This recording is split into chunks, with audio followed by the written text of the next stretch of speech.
Good evening all of you. तो start करते हैं हम आज के सेशन को। आज के सेशन में आपको कुछ क्वेश्चंस मिलेंगे, कुछ नए भी क्वेश्चंस हो सकते हैं, ठीक है, जिसको आपने पहले मैंने नहीं करवाया है, ठीक है। तो उन क्वेश्चंस को भी देखना है। और अब आपके पास बहुत कम समय बच गया है, तो आई होप आप लोग पढ़ाई कर रहे होगे। से यस अगर आप लोग अच्छे से पढ़ाई कर रहे हो तो जल्दी से कमेंट में लिख दो कि कौन कौन इस बार कॉलेज लेने वाला है, जो सीरियस हो अपने पढ़ाई को लेकर, ठीक है। पढ़ते तो सभी है, बट कुछ बच्चे सीरियस होते हैं और कुछ सीरियस नहीं होते हैं, ठीक है। तो एक बात याद रखना कि लाइफ उसी का साथ देती है जो सीरियस होते हैं, ठीक है। तो आज से भी सीरियसनेस के साथ पढ़ो। चलो स्टार्ट करते हैं हम आज के सेशन को। आज के सेशन का फर्स्ट क्वेश्चन क्या है? थायरॉक्सिन क्या है? क्या एक एंजाइम है, एक हार्मोन है, या फिर एक विटामिन है, या फिर एक उत्सर्जित है? जल्दी से बता दो कि थायरॉक्सिन क्या है। ओके, कमेंट बॉक्स में आपको आंसर देना है। और जैसा कि मैं आजकल per day mock test type ही ले रही हूँ, तो आपको इसका मार्क्स जो है लास्ट में कितना आया वो आपको लिख कर भी बताना है, ठीक है। चलो बताओ कि थायरॉक्सिन क्या है। थायरॉक्सिन एक हार्मोन है। क्या है? एक हार्मोन है। आप सभी को पता है कि थायरॉक्सिन क्या है, एक हार्मोन है। किस ग्लैंड से सेक्रेट होता है? थायराइड ग्लैंड से, ठीक है। चलो इसी के साथ हम नेक्स्ट क्वेश्चन की तरफ मूव करते हैं। एक बात याद रखना कि एक क्वेश्चन से अगर ज़्यादातर क्वेश्चंस अदर भी निकालना चाहो तो ज़्यादा बेस्ट होता है आपके लिए, ठीक है। तो आपको पता होगा ना। चलो नेक्स्ट क्वेश्चन की तरफ मूव करते हैं। अगला प्रश्न क्या बोल रहा है? लैंगरहैंस की द्वीपकाएँ उत्पन्न करती है, यानी आइलैंड्स ऑफ लैंगरहैंस होता है क्या? ये आप सभी को पता होगा, ठीक है, कि ये होता क्या है। अगर किसी को नहीं पता है तो कमेंट में लिखिए कि मुझे नहीं पता है, ठीक है।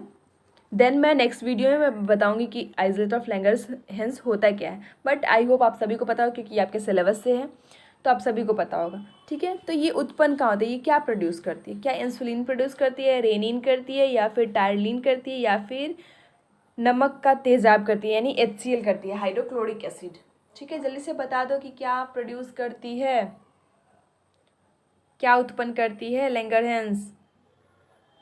तो क्या उत्पन्न करती है? इंसुलिन उत्पन्न करती है। क्या करती है? इंसुलिन उत्पन्न करती है। वेरी गुड, जिन्होंने ऑप्शन 1 को सेलेक्ट किया है, ठीक है। तो अगला प्रश्न क्या बोल रहा है? चलो रीड करो आप लोग साथ में। प्रोजेस्टेरॉन का तेजाब का स्रावन कब होता है? आप सभी को पता है कि प्रोजेस्टेरॉन क्या होता है। और क्या पूछ रहा है कि इसका सेक्रेशन कब होता है? क्या ओव्यूलेशन के बाद, यानी अंडोत्सर्जन के बाद होता है, या फिर अंडोत्सर्जन के पहले होता है, या फिर टायरलिन में होता है, या फिर चौथा ऑप्शन क्या बोल रहा है? अद्धतों से रक्षा। जल्दी से बता दो कि प्रोजेस्टेरॉन का सेक्रेशन कब होता है, ठीक है। तो आप सभी को पता होगा इस प्रश्न का उत्तर। कमेंट में सभी को एक्टिव रहना है और आंसर करना है, ठीक है। क्योंकि अभी यार अब तो एग्ज़ाम सामने, अब तो सभी के सभी 100% एक्टिव रहो जब लाइव क्लासेस में ज्वाइन करते हो तो, ठीक है। तो कब होता है? आफ्टर ओवोल्यूशन, यानी अंडोत्सर्जन के बाद, होता है किसका सेक्रेशन? प्रोजेस्टेरॉन का, ठीक है। चलिए इसी के साथ हम नेक्स्ट क्वेश्चन की तरफ मूव करते हैं। चलो तो वो क्वेश्चन क्या था कि कब होता है प्रोजेस्टेरॉन का सेक्रेशन? ये क्या है? प्रोजेस्टेरॉन का निर्माण होता है। प्रोजेस्टेरॉन का निर्माण कहाँ होता है, ठीक है। इस हार्मोन का निर्माण कहाँ होता है? जल्दी से बता दीजिए कहाँ होता है। 4 ऑप्शंस दिए गए हैं। चलो चारों ऑप्शन को रीड करते हैं और फिर आपको आंसर कमेंट बॉक्स में देना है, क्योंकि आपके आंसर देने के बाद ही मैं आंसर करूँगी। ग्रेफियन पुटिकाओं में फर्स्ट ऑप्शन बोल रहा है। सेकंड क्या बोल रहा है? प्यूटिट्री ग्रंथि में। थर्ड क्या बोल रहा है? कॉर्पस ल्यूटम में। या फिर फोर्थ क्या है? प्रोस्टेट ग्रंथि में। जल्दी से बता दो कि प्रोजेस्टेरॉन का निर्माण कहाँ होता है। तो आप सभी को पता है कि एक कहाँ होता है? एडर्नल ग्लैंड में। कहाँ होता है? एक एडर्नल कॉर्टेक्स में, ठीक है। तो एक तो ये हो गया, तो ये तो ऑप्शन में है ही नहीं, तो ये तो हमारा आंसर होगा ही नहीं। यहाँ पे तो हमको ऑप्शन को लेकर चलना है ना। तो चलो देखते हैं उसके बाद कहाँ होता है। तो किस में होता है? ओवेरियन कॉर्पस ल्यूटन में। कहाँ होता है? ओवेरियन कॉर्पस ल्यूटन में, ठीक है। ओवेरियस कॉर्पस ल्यूटम में भी क्या होता है? प्रोजेस्टेरॉन का निर्माण होता है, ठीक है। चलिए नेक्स्ट क्वेश्चन की तरफ बढ़ते हैं। इस क्वेश्चन को लेकर और ज़्यादा डिस्क्रिप्शन हो सकता है, डिस्क्राइब हो सकता है, बट कोई फ़ायदा नहीं है, ठीक है। तो इसे डिस्क्राइब नहीं करते हैं, सिर्फ आंसर करते हैं और अगले क्वेश्चन की तरफ बढ़ते हैं। अगला प्रश्न क्या है? लैंगरहैंस द्वीप समूह में कितने प्रकार की कोशिकाएं पाई जाती हैं? जल्दी से बता दीजिए कि लैंगरहैंस द्वीप में कितने समूह की कोशिकाएं, कितने प्रकार की कोशिकाएं पाई जाती है, ठीक है। जल्दी से बता दीजिए हमारा ऑप्शन क्या बोल रहा है। फर्स्ट ऑप्शन क्या बोल रहा है? एक प्रकार की पाई जाती है, या फिर दो प्रकार की, या फिर तीन, या फिर चार। जल्दी से बता दीजिए कितने प्रकार की कोशिकाएं पाई जाती हैं। तो वेरी गुड, जिन्होंने ऑप्शन डी को सेलेक्ट किया है। कितने प्रकार की पाई जाती हैं? चार प्रकार की। कितने प्रकार की? चार प्रकार की। Alpha, beta cells, gamma cells and delta cells, ठीक है। ये चारों प्रकार की कोशिकाएं पाई जाती हैं लैंगरहैंस द्वीप में, ठीक है। चलिए इसी के साथ हम नेक्स्ट क्वेश्चन की तरफ मूव करते हैं। अगला प्रश्न क्या है देखते हैं। बहुत जगह कहीं कहीं 5 दिया हो तो कंफ्यूज नहीं होना है, ठीक है। और कहीं कहीं 3 भी दिया हुआ रहता है। तो हमारा नेक्स्ट क्वेश्चन यानी जो क्वेश्चन नंबर 6 है वो क्या बोल रहा है? एस्ट्रोजन का स्रावन किसके द्वारा नियंत्रित होता है? यानी एस्ट्रोजन का सिक्रेशन जो होता है वो किसके द्वारा कंट्रोल किया जाता है? किसके द्वारा कंट्रोल किया जाता है? क्या HCG के द्वारा किया जाता है, प्रोजेस्टेरॉन के द्वारा किया जाता है, LH के द्वारा किया जाता है, या फिर FSH के द्वारा किया जाता है? जल्दी से बता दीजिए किसके द्वारा एस्ट्रोजन का सिक्रेशन कंट्रोल किया जाता है। जल्दी से कमेंट बॉक्स में आंसर कीजिए। जब तक आप लोग आंसर नहीं करोगे तब तक मैं आंसर बताने वाली नहीं हूँ। और जो बच्चे एक्टिव होंगे उसके लिए कुछ सेकंड्स काफ़ी है आंसर करने के लिए, ठीक है। तो किसके द्वारा किया जाता है? FSH के द्वारा। किसके द्वारा? FSH के द्वारा कंट्रोल किया जाता है सेक्रेशन ऑफ एस्ट्रोजन, ठीक है। एनीवन अगर किसी को पता है कि FSH का फुल फॉर्म क्या होता है तो बता दें। कमेंट में टाइप करना है आप लोगों को, ठीक है। हिंदी में टाइप करना है तो हिंदी में ही कीजिए, इंग्लिश में करना है इंग्लिश में कीजिए, ठीक है। बस आप बता दो कि हाँ आपको पता है, ठीक है। ये आपका वर्क रहा कि FSH का फुल फॉर्म जल्दी से कमेंट में बता दो कि क्या होता है, ठीक है। आई होप आप सभी भी टाइप कर रहे होंगे, तो मुझे बताने की ज़रूरत नहीं है, फिर भी मैं बता दे रही हूँ, ठीक है। फॉलिकल स्टिमुलेटिंग हार्मोन होता है, ठीक है, जो क्या करता है? एस्ट्रोजन के सिक्रेशन को कंट्रोल करता है, ठीक है। चलिए नेक्स्ट क्वेश्चन की तरफ मूव करते हैं। तो अगला प्रश्न क्या बोल रहा है? मनुष्यों में पैराथार्मोन की कमी से कौन सा रोग हो जाता है? जल्दी से बता दीजिए कि पैराथार्मोन की कमी से कौन सा रोग हो जाता है ह्यूमंस में, ठीक है। क्या हाइपर कैल्सीमिया, या फिर हाइपोकैल्सीमिया, घेंघा, या ये सभी? जल्दी से बता दीजिए क्या सभी रोग होते हैं पैराथार्मोन की कमी से, या फिर कोई एक होता है? चार ऑप्शन है, चार ऑप्शंस को मैंने रीड कर दिया। जल्दी से आप कमेंट बॉक्स में आंसर लिखो कि क्या होता है। तो वेरी गुड, जिन्होंने ऑप्शन बी को सेलेक्ट किया है। क्या होता है? हाइपोकैल्सीमिया डिजीज़ होता है। क्या होता है? हाइपोकैल्सीमिया डिजीज़ होता है, ठीक है। चलिए इसी के साथ हम नेक्स्ट क्वेश्चन की तरफ मूव करते हैं। तो गाइस अगला प्रश्न क्या बोल रहा है? कौन सी अंतःस्रावी ग्रंथि वृद्धावस्था में निष्क्रिय हो जाता है? यानी क्या बोल रहा है कि कौन सा इंडोक्राइन ग्लैंड जो इनएक्टिव हो जाता है, किस स्टेज में? ओल्ड स्टेज में। ओल्ड स्टेज में क्या होता है? इनएक्टिव हो जाता है। जल्दी से बता दीजिए कौन सा वो ग्लैंड है, कौन सा वो इंडोक्राइन ग्लैंड है। क्या एड्रेनल ग्लैंड है, पीनियल ग्लैंड है, थाइमस ग्लैंड है, या फिर प्यूस है? जल्दी से बता दीजिए कौन सा ग्लैंड है। कमेंट बॉक्स में आंसर सभी को करना है। तो वेरी गुड, जिन्होंने ऑप्शन सी को सेलेक्ट किया है। कौन सा ग्लैंड है? वो थाइमस ग्लैंड है, जो कि क्या हो जाता है? जो कि ओल्ड एज में यानी वृद्धावस्था में क्या हो जाता है? इनएक्टिव हो जाता है। क्या हो जाता है? इनएक्टिव हो जाता है, निष्क्रिय हो जाता है, ठीक है। चलिए इसी के साथ हम नेक्स्ट क्वेश्चन की तरफ मूव करते हैं। तो फ्रेंड्स अगला प्रश्न क्या बोल रहा है? देखो एक मिस्टेक हो गई इसमें, जो इंग्लिश वाला है ना ये फिर से रिपीट हो गया है, ठीक है, फिर से रिपीट हो गया, तो इसको नहीं ध्यान में रखें। क्वेश्चन नंबर 9 के हिंदी की तरफ चलते हैं, ठीक है ना। हिंदी क्या बोल रहा है, क्वेश्चन नंबर 9 क्या बोल रहा है, तंत्रिका उत्तक की इकाई है, यानी तंत्रिका उत्तक की इकाई क्या है।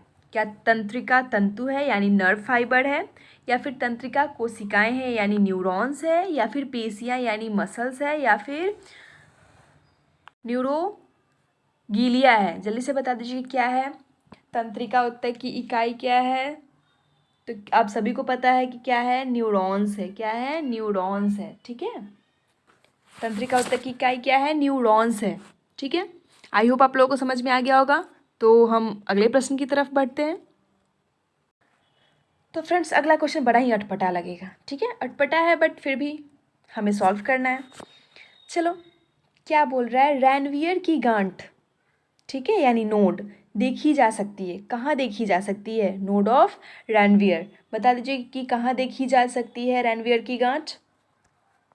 दाहिने अलिंद में, सेकंड ऑप्शन क्या बोल रहा है, वृक्षाभ में, कोसा पिंड में, एंड ऑप्शन डी क्या बोल रहा है, अक्षक तंतु में, यानी जिसको हम एक्सॉन फाइबर बोलते हैं। क्या बोलते हैं, जिसको हम एक्सॉन फाइबर बोलते हैं। जल्दी से बता दीजिए कि जो नोड ऑफ रैनवियर है वो कहाँ पाया जाता है, ठीक है। तो आप सभी को पता है कि कहाँ पाया जाता है, इन एक्सॉन फाइबर, एक्सॉन फाइबर में पाया जाता है नोड ऑफ रैनवियर, ठीक है, यानी अक्षक तंतु में, ठीक है। तो इस प्रश्न का उत्तर क्या होगा, ऑप्शन डी। वेरी गुड जिन्होंने ऑप्शन डी को सेलेक्ट किया है, ठीक है। चलिए इसी के साथ हम नेक्स्ट क्वेश्चन की तरफ बढ़ते हैं। अगला प्रश्न क्या बोल रहा है, तो अगला प्रश्न क्या बोल रहा है, 11 नंबर क्वेश्चन क्या बोल रहा है, वह पदार्थ जो प्रेरणा का युग्मानुबंधन पर एक न्यूरॉन से दूसरे न्यूरॉन तक पेशी में संवहन करता है। इस क्वेश्चन में आपको क्या बताना है, उस सब्सटेंस का नाम बताना है। उस सब्सटेंस का नाम बताना है जो क्या करता है, युग्मानुबंधन पर एक न्यूरॉन को दूसरे न्यूरॉन तक पेशी में संवहन करता है, यानी दूसरे न्यूरॉन के मसल्स में क्या करता है, संवहन करता है, ठीक है, कंडक्ट करता है। जल्दी से बता दीजिए कि उस सब्सटेंस का नाम क्या है जो ये वर्क करता है, ठीक है। क्या वो एसिटिलकोलिन है, या फिर ग्लोबुलिन है, या फिर रेनिन है, या फिर एटीपी है। किसके द्वारा ये वर्क किया जाता है, एक न्यूरॉन को दूसरे न्यूरॉन तक पेशी में संवहन किया जाता है। जल्दी से बता दीजिए उस पदार्थ का नाम क्या है। तो वेरी गुड जिन्होंने ऑप्शन ए को सेलेक्ट किया, एसिटिलकोलिन की वजह से ये होता है। एसिटिलकोलिन क्या करता है, कंडक्ट करने का काम करता है, कंडक्ट करने का काम करता है, ठीक है। चलो इसी के साथ हम नेक्स्ट क्वेश्चन की तरफ मूव करते हैं। आई होप यहाँ तक कोई प्रॉब्लम नहीं होगा। अगर कोई प्रॉब्लम है तो आप कमेंट में पूछ सकते हो, ठीक है। चलो तो अगला प्रश्न क्या बोल रहा है, मनुष्यों के मस्तिष्क में ताप नियामक केंद्र है, यानी ये बता दीजिए कि मनुष्य के ब्रेन में जो ताप नियामक केंद्र है वो कहाँ है, ठीक है। क्या हाइपोथैलेमस में है, या फिर डाइनसेफ्लॉन में है, या फिर अनुमस्तिष्क में है, या फिर सुषुम्ना में है। जल्दी से बता दीजिए किस में है। क्या पूछ रहा है आपसे, हीट रेगुलेटिंग सेंटर पूछ रहा है। हीट रेगुलेटिंग सेंटर ह्यूमन के ब्रेन में कहाँ लोकेटेड होता है, यही आपसे पूछ रहा है, ठीक है। जल्दी से बता दीजिए कहाँ लोकेटेड है ये हीट रेगुलेटिंग सेंटर। तो कहाँ स्थित है ये, कमेंट में सभी ने आंसर दे दिया, वेरी गुड। कहाँ है, हाइपोथैलेमस में लोकेटेड है, हाइपोथैलेमस में लोकेटेड है, ठीक है। हाइपोथैलेमस में ये सेंटर लोकेटेड है जो क्या करता है, हीट को रेगुलेट करता है, ठीक है। चलिए इसी के साथ हम अगले प्रश्न की तरफ बढ़ते हैं, देखते हैं हमारा अगला प्रश्न क्या पूछ रहा है। अगला क्वेश्चन बड़ा ही सिंपल है, बहुत ही इजी क्वेश्चन है। क्या है क्वेश्चन, निशल के कण पाए जाते हैं। निशल के कण कहाँ पाए जाते हैं, जल्दी से बता दीजिए। Nissl granules are found in mast cell, क्या मास्ट कोशिकाओं में पाई जाती है, या फिर बोन कॉर्न सेल में पाई जाती है, या फिर कार्टिलेजिनस कोर में, या फिर नर्व सेल में। जल्दी से बता दीजिए कि जो नेजल ग्रैनुअल्स है वो कहाँ पाए जाते हैं। बड़ा सी ही सिंपल क्वेश्चन है, इस क्वेश्चन को मैं बहुत बार रिपीट भी करवा चुकी हूँ। तो वेरी गुड, सबने आंसर दे दिया है। किसमें पाई जाती है, ये नर्व सेल में पाई जाती है। किसमें, नर्व सेल में पाई जाती है, यानी तंत्रिका कोशिकाओं में, ठीक है, यानी तंत्रिका कोशिकाओं में पाई जाती है, यानी नर्व सेल में पाई जाती है। चलिए इसी के साथ हम अगले प्रश्न की तरफ बढ़ते हैं, देखते हैं हमारा अगला प्रश्न क्या पूछ रहा है। ये क्वेश्चन बहुत ही सिंपल था। अगला प्रश्न क्या बोल रहा है, सबसे बड़ी कपाल तंत्रिका है, यानी जल्दी बस से बता दीजिए कि सबसे बड़ी कपाल तंत्रिका कौन सा है। क्या वेगस नर्व है, या फिर हाइपोग्लोसल है, या फिर घ्रीण तंत्रिका है, या फिर जीवा ग्रीष्णी तंत्रिका है। जल्दी से बता दीजिए कि जो सबसे बड़ी कपाल तंत्रिका कौन सा है। ठीक है, कमेंट में सभी को आंसर करना है, अटेम्प्ट सभी को करना है इस क्वेश्चन को अटेम्प्ट सभी को करना है, गलत हो या सही, ठीक है, बट अटेम्प्ट करना है। ठीक है, तो और ये रिपीटेड क्वेश्चन है, तो आई होप सभी का आंसर सही होगा। वेरी गुड, पॉजिटिव वे में आंसर आ रहा है। ठीक है, तो कौन सा है, वेगस नर्व है। वेरी गुड, बहुत बच्चों ने वेगस नर्व, वेगस तंत्रिका उत्तर में दिया है। ठीक है, और ये बिल्कुल सही है, ये बिल्कुल करेक्ट है। ठीक है, वेगस तंत्रिका जो है वो सबसे बड़ी कपाल तंत्रिका है। सबसे बड़ी क्या है, कपाल तंत्रिका है। चलिए इसी के साथ हम अगले क्वेश्चन की तरफ मूव करते हैं। अगला प्रश्न आज के सेशन का अंतिम प्रश्न होगा। तो क्वेश्चन नंबर 15 क्या पूछ रहा है, शिशु के जन्म के समय कौन से हार्मोन का स्रावन होता है। यानी जब शिशु का, ये बात याद रखिए कि शिशु के जन्म के ना बाद पूछ रहा है ना पहले पूछ रहा है, किसकी बात कर रहा है, शिशु के जन्म के समय। ठीक है, कौन से हार्मोन का स्रावन होता है। क्या प्रोजेस्टेरॉन का होता है, थायरॉक्सिन का होता है, रिलैक्सिन का होता है, या फिर ग्लूकोकॉर्टिकॉइड का होता है। जल्दी से बता दीजिए किसका होता है। ड्यूरिंग चाइल्ड बर्थ के समय किस हार्मोन का सेक्रेशन होता है। जल्दी से इस प्रश्न का उत्तर दे दीजिए कमेंट बॉक्स में। वेरी गुड, बहुत बच्चों ने सही उत्तर दिया है। ठीक है, तो इसका सही उत्तर क्या है, रिलैक्सिन। क्या है, रिलैक्सिन। ठीक है, क्या है, रिलैक्सिन, जो कि क्या होता है, जो हार्मोन चाइल्ड बर्थ के समय सिक्रेट होता है। चाइल्ड बर्थ के समय सिक्रेट होने वाला हार्मोन कौन है, रिलैक्सिन है। ठीक है, चलिए इसी के साथ हम आज के सेशन को एंड करते हैं, और आप लोग मन लगा के पढ़ो। ठीक है, और लास्ट में आप लोग अपना उत्तर, जितने भी सही उत्तर, जितने आपने क्वेश्चन अटेम्प्ट किए हैं, ठीक है, आई होप आप सभी ने 15 के 15 क्वेश्चन अटेम्प्ट किए होंगे। ठीक है, और उसमें से आपको कितना मार्क्स गेन किया वो आपको बताना है कमेंट में। ठीक है,